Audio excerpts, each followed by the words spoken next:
How can us average Americans fix our broken financial system without using politicians or political action? This is the question we ask on the Crowd Effect podcast. I am your host, Paul Lovejoy, activist investment advisor at Stakeholder Enterprise. In 1854, there was a cholera outbreak in a London neighborhood, killing hundreds within a few days. Now, the prevailing theory at the time was that these outbreaks were caused by bad air. And the physicians at that time would treat this problem with purging, bloodletting, and quarantine. And they treated the symptoms with opium and other drugs, such as diarrhea and vomiting. Now, there was a physician at that time, a man by the name of Dr. John Snow, who thought the prevailing theory was wrong, that these outbreaks weren't caused by bad air, but by water. So, to test his theory out, he went to the neighborhood, the center of the outbreak, and he asked the local residents there who used the water pump.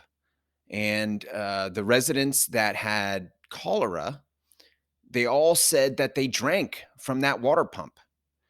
So Dr. John Snow, he convinced the local authorities to remove the handle from the pump, effectively shutting it down. And the outbreak subsided, proving John Snow's theory correct. Now, this story is the very definition of finding the cure instead of treating the symptoms. Now, in 2008, I was financially ruined, and it triggered in me a desire to find out why this financial crisis happened, what is wrong with our economy, and what role does politics have to play in finding a solution. Now, the major problems that Americans are facing today are all economic. There is healthcare costs, income inequality, education costs, job security and job availability, housing affordability. The leading cause of significant stress is financial stress in this country. Now, the prevailing theory as to why all these economic problems are happening is government response. Now, there is two very different treatments to this theory.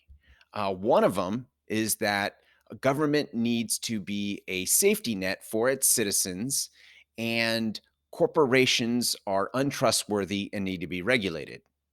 The other one states that or treats the issue as there's nothing wrong with corporations, it's government subsidies.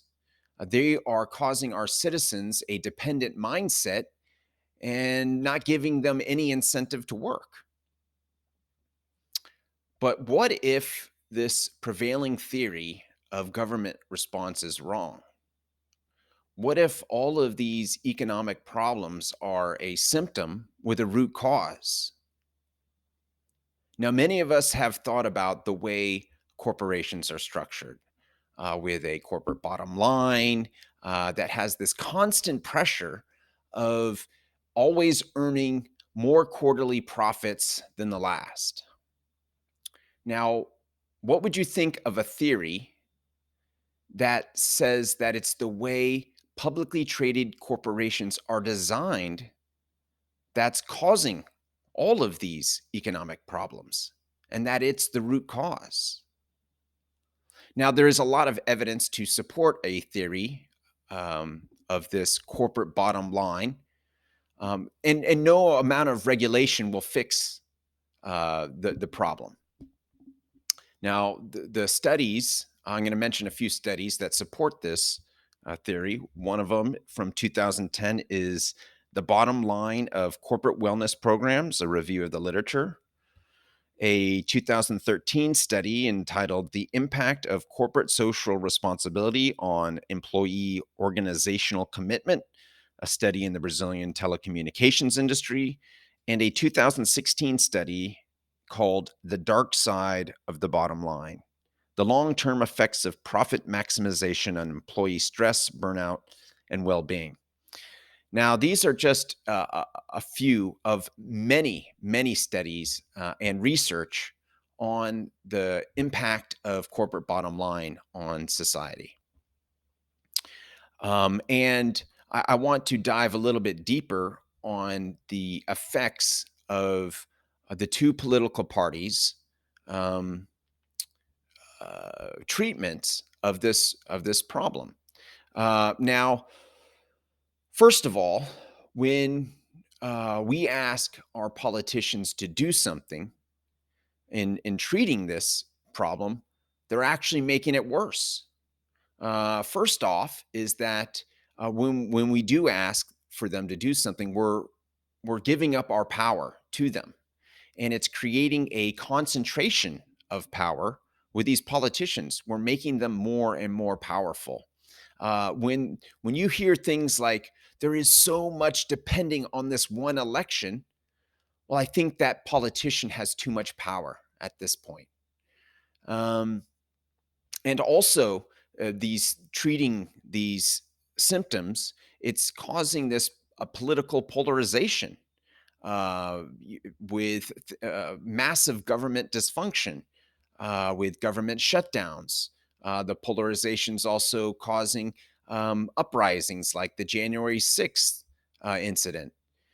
Um, and so by demanding that our politicians do something, we're actually making it worse because we're only treating the symptoms and not finding the cure. Um, what else is what are some of the other effects? Well, there's wasteful spending. We're spending all this money on political campaigns, on our own money, donating it to these politicians to get elected to fight the other politician. We're also engaging in wasteful spending by trying to uh, solve the problem uh, with there's no solution in sight and there's no end in sight. Just spending on programs that just aren't working. Um, and maybe they're having some small effect, but it's putting a band-aid on something that needs an actual cure. And one of the biggest problems that we're facing is that because um, people don't think that there's something wrong with our corporations, a lot of people, um, they've created qualified accounts, these qualified retirement accounts that are dependent on corporate bottom line. So everyone who's working and putting their money into a retirement account, just regular people, us regular people, they are now dependent on corporate bottom line to retire. And so, uh, our we are anyone who's putting their money into retirement accounts and they're just trying to retire. Also, education accounts. You just want your kids to go to school. Well, it's fueling the problem. It's making it even worse. So here we are in a situation where we're treating the symptoms to a problem, and we're not getting the results that we're wanting to. And instead of looking outside the box for a root cause, we're digging into our side of how we feel the treatment should go. Now, what if there was a way to democratically design a corporation? Would you want to see how that's done? If you could find out how we can uh, organize a corporation with infrastructure that already exists, and it's available to the general public, would you want to find out?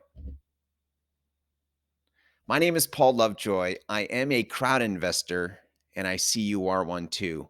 If you'd like to know how to fix our broken financial system democratically without any confrontation or protesting, go to stakeholderenterprise.com.